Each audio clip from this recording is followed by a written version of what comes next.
আসসালামু আলাইকুম, welcome back to my channel. আজ রান্না করব লইট্টা মাছ। এগুলো নদীর মাছ। এই মাছগুলো খেতে কিন্তু খুবই মজা। অনেকেই মাছটা খেতে চায় না, তবে এভাবে রান্না করে দেখবেন, এটা খেতে কিন্তু ভীষণ মজার হয়।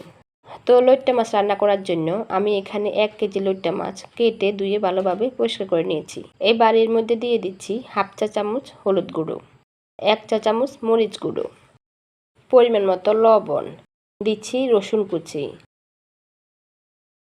হাফ কাপ মতো পেঁয়াজ কুচি, দিচ্ছি কিছুটা সরিষার তেল, আর দিব কিছু সয়াবিন তেল।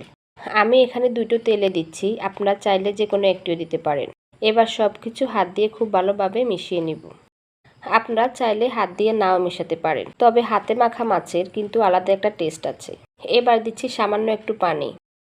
এই মাছ থেকে কিন্তু অনেকটাই পানি বেরিয়ে আসবে, তাই বেশি পানি দেওয়া যাবে না, খুবই সামান্য পরিমাণ পানি দিচ্ছি। এবার মাছগুলো আমি চুলায় বসিয়ে দিয়েছি। এখন আমি মাছগুলোকে ঢাকনা দিয়ে ঢেকে দিচ্ছি এবং চুলার আঁচটা মিডিয়াম থেকে একটু কমে রেখে মাছগুলো রান্না করব। চুলার আঁচটা বেশি হলে মাছগুলো ভেঙে যেতে পারে। এই মাছগুলো কিন্তু খুবই নরম হয়, তাই চুলার আঁচটা একেবারে কমে রেখে মাছগুলো রান্না করব। এখন মাছগুলো বলক এসে গেছে। এই পর্যায়ে আমি দিয়ে দিচ্ছি একটা টমেটো টুকরো করে কাটা আর কিছু কাঁচামরিচ ফালি করে কাটা।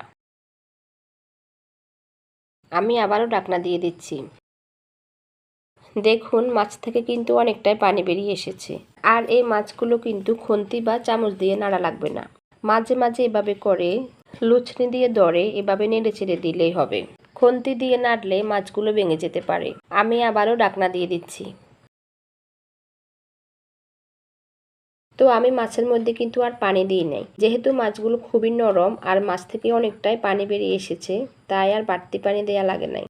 এগুলো প্রায় হয়ে গেছে। এর মাঝে লবণ আর জালটা ঠিক আছে কিনা দেখে নেবেন। এবার আমি দিয়ে দিচ্ছি কিছু ধনেপাতা কুচি,